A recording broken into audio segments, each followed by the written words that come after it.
সামনে লোকসভা নির্বাচন আর লোকসভা ভোটের আগে মোদী সরকারের বিরুদ্ধে সুর সপ্তমে তৃণমূল কংগ্রেসের।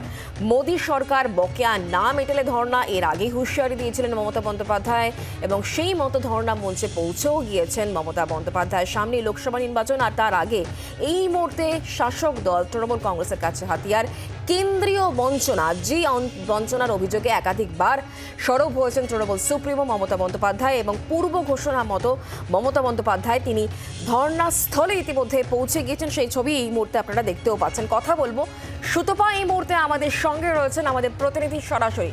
সুতপা, একেবারে পূর্ব ঘোষণা মতো মমতা বন্দ্যোপাধ্যায় এই মুহূর্তে ধর্ণা মঞ্চে এসে উপস্থিত হয়েছে।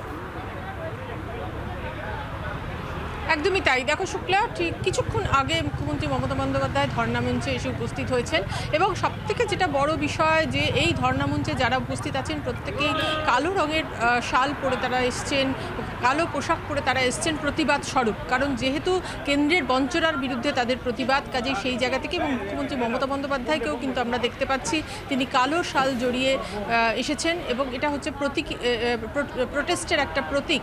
বুঝতেই পারছো, সাধারণভাবে যেটা দেখা যায় না, মমতা বন্দ্যোপাধ্যায় তিনি কিন্তু কালো রঙের শাল গায়ে জড়িয়ে এসে বসেছেন এবং কিছুক্ষণ আগেই তিনি এসছেন। 48 ঘন্টা তিনি এই ধর্ণামঞ্চে থাকবেন এবং কেন্দ্রের যে বঞ্চনা, অ্যাকচুয়ালি 2022 সাল থেকে কিন্তু বিভিন্ন প্রকল্পের টাকা আটকে রয়েছে।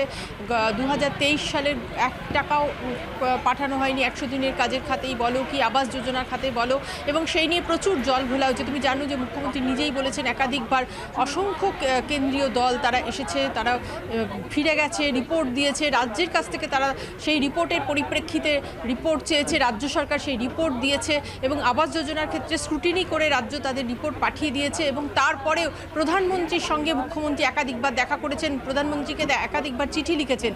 শেষ যখন প্রধানমন্ত্রীর সাথে তিনি দেখা করেন ডিসেম্বর মাসে, তখন তাকে প্রধানমন্ত্রী আশ্বস্ত করেন যে কেন্দ্রের এবং রাজ্যের অফিসাররা তারা বসবেন, বৈঠক করবেন এবং সেই মতো কিন্তু বৈঠকও হয় এবং দেখা গেল তারপরেও 1 মাসের বেশি অতিক্রান্ত, এখনও পর্যন্ত কিন্তু কোনো সমাধান সূত্র বেরোয়নি এবং রাজ্যের আধিকারিকদের, পঞ্চায়েত দপ্তরের আধিকারিকদের যেটা বক্তব্য যে তারা তাদের কাছ থেকে যা যা তথ্য কেন্দ্রীয় সরকার চেয়েছে তার সমস্তটাই তারা দিয়ে দিয়েছেন এবং কোনো রকম কিন্তু গাফিলতি যেখানে যেখানে ছিল সেখানে শাস্তির ব্যবস্থাও করেছে রাজ্যের পঞ্চায়েত দপ্তর। তা সত্ত্বেও কেন্দ্রীয় সরকার টাকা দিচ্ছে না, এটা সম্পূর্ণভাবেই ইচ্ছাকৃত বঞ্চনা করা হচ্ছে।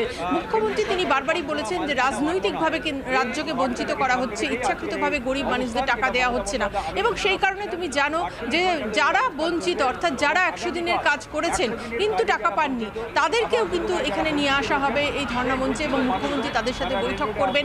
একদিকে রাজ্য সরকার আলাদা করে 100 দিনের কাজের ব্যবস্থা তারা করেছেন এবং ইতিমধ্যেই 40 দিনের বেশি কাজের ব্যবস্থা তারা করে দিয়েছেন নিজেদের টাকায়, কিন্তু কেন্দ্রের টাকা না পাওয়ার ফলে যারা ইতিমধ্যেই কাজ করেছিলেন 2022 সালে এবং 23 সালের যে আর্থিক বছর, সেই আর্থিক বছরের টাকা তারা পাননি এবং এই সংখ্যাটা কিন্তু 1 লক্ষ ছাড়িয়ে গেছে, কাজে সেই 21 লক্ষ ছাড়িয়ে গেছে। কাজে সেই জায়গায় দাঁড়িয়ে রাজ্য সরকারের বক্তব্য যে কোনোভাবেই সংবিধান অনুযায়ী 100 দিনের কাজ যারা করেছেন তাদেরকে বঞ্চিত করা যায় না, তাদের টাকা দিতে বাধ্য।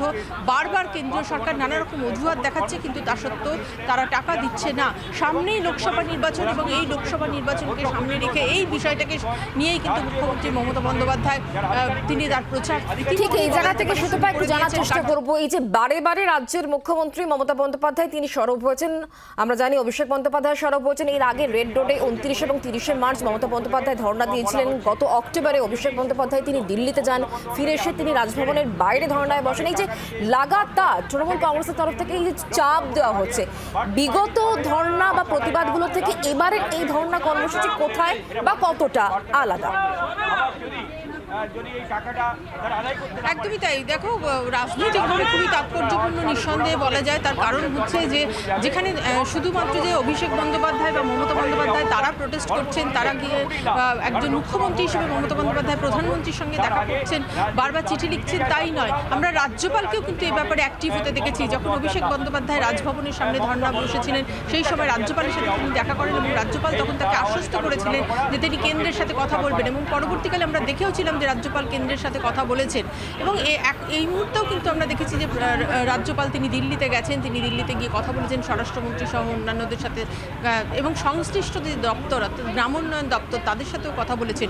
কিন্তু প্রতিটা ক্ষেত্রেই কিন্তু কথা বললেও জট খুলছে না, টাকা কিন্তু আসছে না। রাজ্যের যেটা বক্তব্য যে সমস্ত যারা 100 দিনের কাজে যারা কাজ করেছেন অথবা আবাস যোজনার বাড়ি যাদের জন্য হয়েছে প্রত্যেকেই দুর্নীতির সাথে যুক্ত, এমনটা হতে পারে না। যে ক্ষেত্রে অসঙ্গতি ছিল সেক্ষেত্রে রাজ্য সরকার সেই তথ্যগুলো পাঠিয়ে দিয়েছে।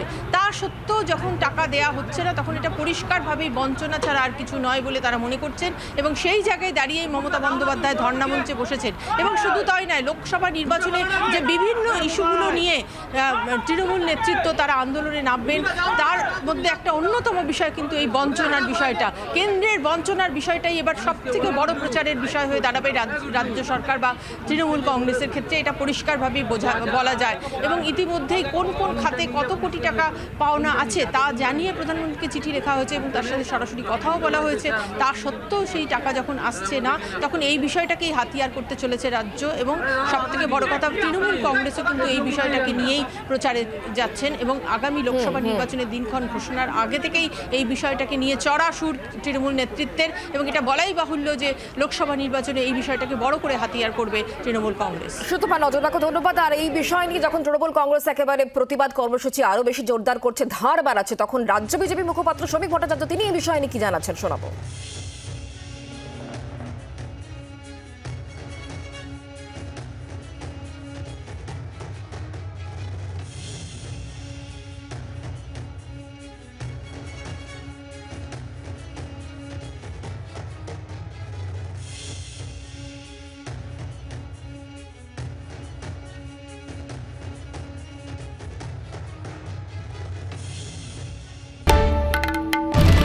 বাংলার আওয়াজ, বাঙালির আবেগ, জি 24 ঘন্টা।